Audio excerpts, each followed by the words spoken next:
It's a cold January night on the Korean border, and U.S. Sergeant Charles Jenkins is desperate to escape his post. Wandering into the secretive North, he begins an ordeal that will transform his life.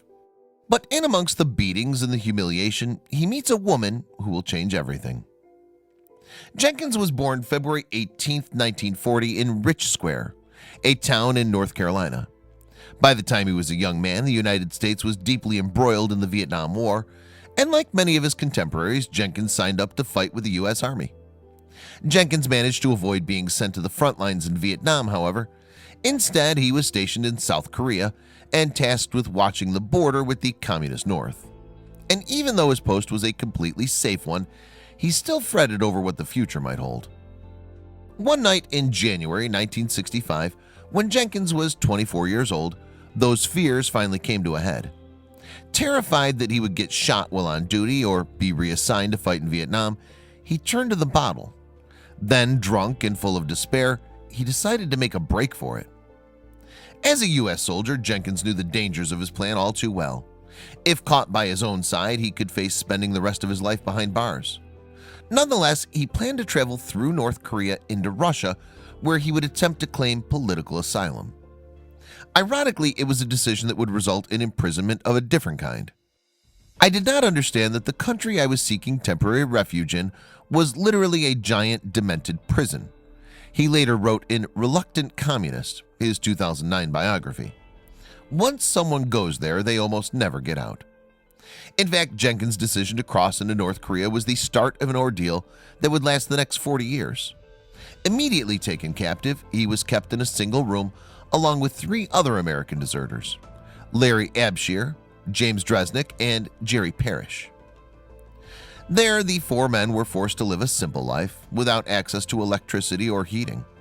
They were also made to feature in North Korean propaganda aimed at American troops. Back at Jenkins' camp, meanwhile, his fellow soldiers began receiving pamphlets depicting their former comrade living a luxurious, wealthy existence. At the same time, Jenkins and the other defectors were subjected to 10-hour-long lessons in the teachings of Kim Il-sung, who at the time was the leader of North Korea. Then, eventually, after 7 years of captivity, the men were allowed to live in their own homes. Despite their new freedom, however, Jenkins and the others were still subjected to round-the-clock surveillance, as well as regular torture sessions and beatings. For work, they were forced to teach English, although Jenkins lost the job owing to his pronounced Carolina accent. On top of that, the men were ordered to appear in Kim Jong-il's propaganda movies. The son of the North Korean leader, Kim Jong-il, was obsessed with filmmaking and sought to gain his father's praise through his elaborate creations. And so, cast as evil Americans, the defectors soon found themselves stars on North Korea's silver screen. Then in 1980, another set of orders came from above. Apparently, Jenkins was to marry, and his bride had already been chosen for him. Just 21 years to his 40, Hitomi Soga was foreign as well, a nurse from Sato Island off the western coast of Japan. 2 years previously, Soga had been kidnapped by agents in her homeland and brought to North Korea against her will.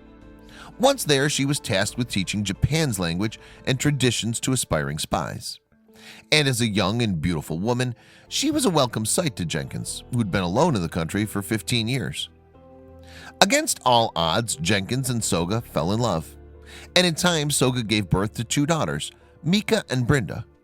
As the girls grew up, Jenkins began to suspect that they were being groomed as spies, and that the North Korean government planned to use their Western appearance to its advantage. Then in 2002, everything changed. By this time, Kim Jong-il had taken over from his father as the leader of North Korea. And in an official announcement, he admitted that the country had been responsible for the kidnap of 13 Japanese citizens over the years. What's more, by way of apology, the 5 survivors were to be sent home, although only for a short visit of 10 days. While Soga was chosen to be among the visitors, she had to leave her husband and daughters behind.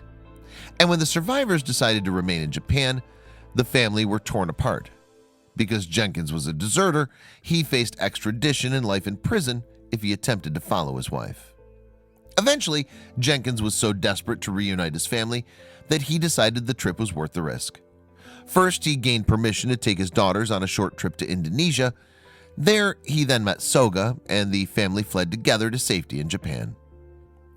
On September 11, 2004, Jenkins arrived at a U.S. base near Tokyo, Japan. Dressed in a smart suit, he approached a military officer. "Sir, I'm Sergeant Jenkins, and I'm reporting," he's said to have announced. In total, he'd been AWOL for almost 40 years, the longest desertion that America has ever seen. After pleading guilty to desertion, Jenkins was sentenced to 30 days in prison, although he served just 25. Finally free then, the family moved to Sato Island, where Jenkins took a job selling crackers in a tourist park. By now a local celebrity, he was often asked to pose for photographs by visitors who had seen him on TV. On December 11, 2017, Jenkins passed away, having remained a free man until his dying day.